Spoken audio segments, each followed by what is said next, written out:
Hi hello welcome to బండెడ్ family రుచులకి స్వాగతం సుస్వాగతం. అందరూ ఎలా ఉన్నారు? బాగున్నారా? సరేనండి, ఇంక వీడియోలోకి వెళ్ళిపోదాము. ముందు స్వీట్ పొటాటో హల్వా అండి టుడే రెసిపీ. ముందుగా అయితే స్వీట్ పొటాటోని బాగా కడిగేసుకొని ఇలాగా అటు ఇటు ఎడ్జెస్ని అయితే తీసుకోవాలి. నేనైతే తొక్కనైతే తీయట్లేదు, తొక్కను ఉడకబెట్టిన తర్వాత తీసుకుందాము. ఇలాగా సగం ముక్కగా కోసుకొని కుక్కర్లోకి కొద్దిగా నీళ్ళు పోసుకొని ఇలా తొక్కతోనే ఇలా వేసేసుకొని ఉడకబెట్టుకుందామండి. తర్వాత అయితే ఇలా తొక్కని తీసుకొని చక్కగా చేసుకోవచ్చు. చూసారా, ఇలా ములిగేటట్టుగా పోసేసుకొని కుక్కర్ మూత పెట్టేసుకోవాలండి. చూసారా, మనకి బాగా పర్ఫెక్ట్గా ఉడికినాయండి. చూడండి, ఒకసారి మీకు తీసి చూపిస్తాను ఎలా ఉడికిందో. మనం ఒకటి పట్టుకొని ఇలాగ ఇందులోకి ఒకసారి ఇలా అనగానే మనకి విడిపోవాలి. చక్కగా ఉడికింది చూడండి. లోపల మనకి ఇలా ఉంటే సరిపోతుంది. ఇప్పుడైతే దీని తోలుని అయితే తీసేసుకుందాము. చాలా ఈజీగా వచ్చేస్తుందండి. నేను ఒక విజిల్ రానిచ్చాను కుక్కర్లో వేసి. అంటే మళ్ళీ ఎక్కువ విజిల్స్ రానిచ్చేసినా ఇది బాగా మ్యాష్ అయిపోతే బాగోదు. ఒక విజిల్ మనకి ముక్క అనేది ఎడవకుండా ఉంటుందండి.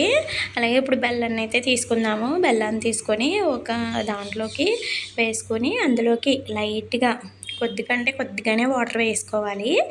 కొద్దిగా వాటర్ వేసుకుంటే సరిపోతుంది. ఈ బెల్లం మెల్ట్ అవ్వాలండి. మనకి పాకం అయితే ఏమీ రావాల్సిన అవసరం లేదు.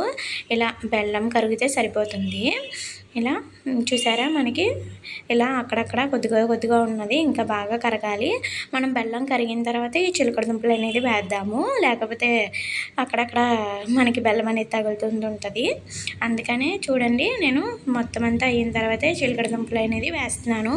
కావాలంటే మీరు మ్యాష్ చేసుకుని అయినా వేసుకోవచ్చు. నేను వేసేసిన తర్వాత దీన్ని నేను మ్యాష్ చేసుకుంటున్నాను. అంటే మీరు మిక్సీ అయినా చేసుకోవచ్చు, కానీ నాకు నోటికి తగులుతూ ఉంటే కనుక బాగుంటుంది కదా అని చెప్పేసి నేను ఇలాగా మ్యాష్ చేసుకుంటున్నానండి. అక్కడక్కడ పలువుగా తగిలితే మనకి బాగుంటుంది కదా అనేసి ఇలా చేస్తున్నాను నేను. చూసారా, ఈ విధంగా ఉంటే సరిపోతుంది. బాగా మ్యాష్ చేసుకున్నాం కదా, ఇలా ఉంటే సరిపోతుంది. ఒక్కసారి 1 నిమిషం అలా దగ్గర పడించుకోవాలండి. చూసారా, బాగా దగ్గర పడింది. మనకి ఎంతోసేపు అక్కర్లేదండి, చాలా ఇట్టే ఒక 2 నిమిషాల్లో అయిపోతుందండి. చాలా ఈజీ అండి ప్రాసెస్ కూడా. అలాగే టేస్ట్ కూడా చాలా బాగుంటుంది. ఒకసారి ట్రై చేయండి. ఎలా వచ్చిందో నాకు కూడా కామెంట్ చేయండి. ఇలా ఒకసారి ట్రై చేయండి అండి. ఇలా సర్వ్ చేసేసుకోవడమే. మీలో ఎంతమందికి ఇష్టమండి స్వీట్ పొటాటో హల్వా అనేది?